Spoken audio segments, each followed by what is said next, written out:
everyone, this is your social guru Dalika Sarwal from Exemplar Point, and today we are going to discuss a very important topic from chapter 1 History, the rise of nationalism in Europe. The topic is Romanticism. What is Romanticism? Romanticism is all about three words.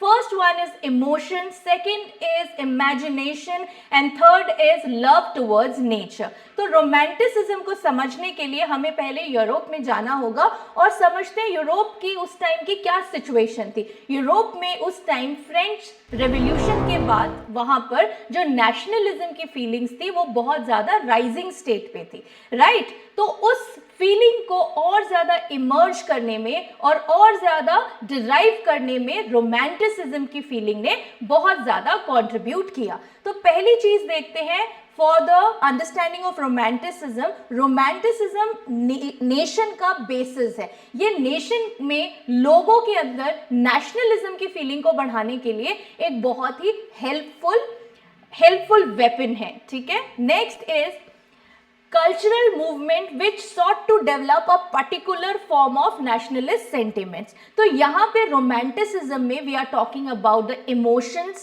right? Emotions किससे emerge होते हैं? Emotion emerge होते हैं culture से, language से, tradition से, heritage से, etc.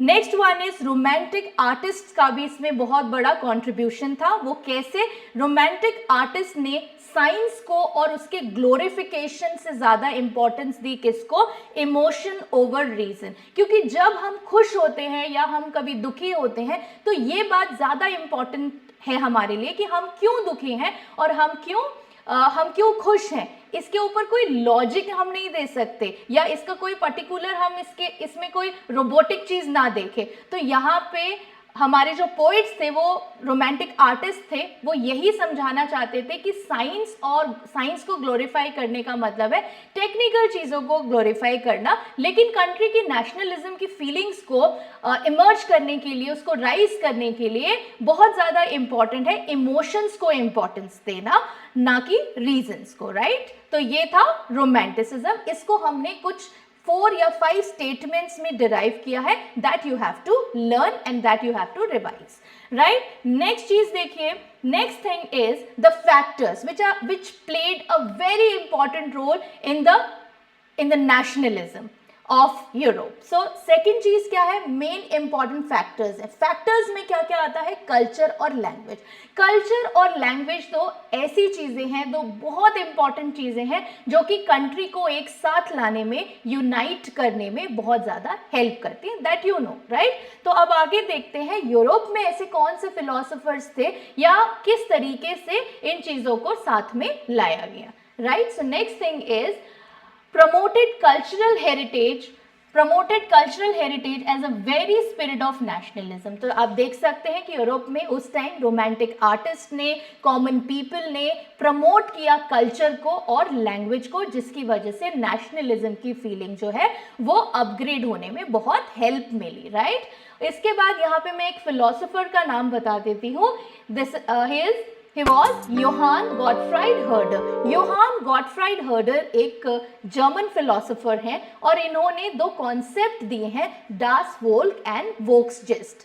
Dance Volk का मतलब क्या है? ये एक वर्ड है, जर्मन वर्ड है, जिससे जो डिराइव हुआ है जर्मन वर्ड से, जिसका मीनिंग होता है common people. So common people, दे shared common heritage, common culture, और यही लोग किसको फॉलो करते हैं? कल्चर को और हेरिटेज को, जिसकी वजह से कंट्री किससे अपग्रेड हो सकती है? कंट्री में कौन काम करता है? तो कंट्री में कॉमन पीपल जो है वही काम करते हैं, उनसे ही सोसाइटी बनती है।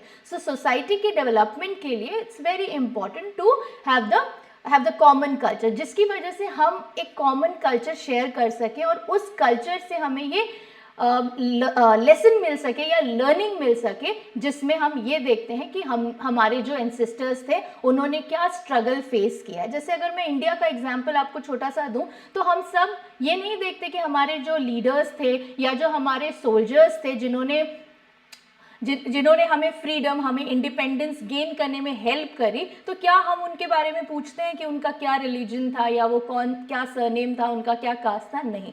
हम क्या याद रखते हैं? हम एक कॉमन कल्चरल पास्ट जो है वो शेयर करते हैं, जस्ट लाइक हम सब, अगर मैं जलियांवाला बाग की बात करूँ तो हम सबको उसके बारे में पता है, उस इंसिडेंट के बारे में पता है। तो it just like that Johann Gottfried Herder कहते हैं कि डास वॉल का कॉन्सेप्ट बहुत इंपॉर्टेंट है, जिसमें कॉमन पीपल जो हैं इस कॉमन कल्चर को शेयर करते हैं, कॉमन हेरिटेज को शेयर करते हैं, जो कि कंट्री के रोमांटिसिज्म के लिए या कंट्री में नेशनलिज्म की फीलिंग को और ज़्यादा इंपॉर्टेंस देने के लिए बहुत ज़्यादा इंपॉर्टेंट है, राइट। इसके बाद नेक्स्ट है वोक्स जिस्ट। वोक्स जिस्ट का मतलब होता है folk song, folk dance, true spirit of nation. Emotions की जब हम बात करते हैं, जब हम इमेजिनेशन की बात करते हैं, तो उसमें songs, dance, they are very important. और हम यहाँ पे कौन सी बात कर रहे हैं, यहाँ हम फोक डांस की और फोक सॉन्ग की बात कर रहे हैं। तो this was all about the romanticism. I hope you have understood, so keep learning. Thank you so much. God bless you.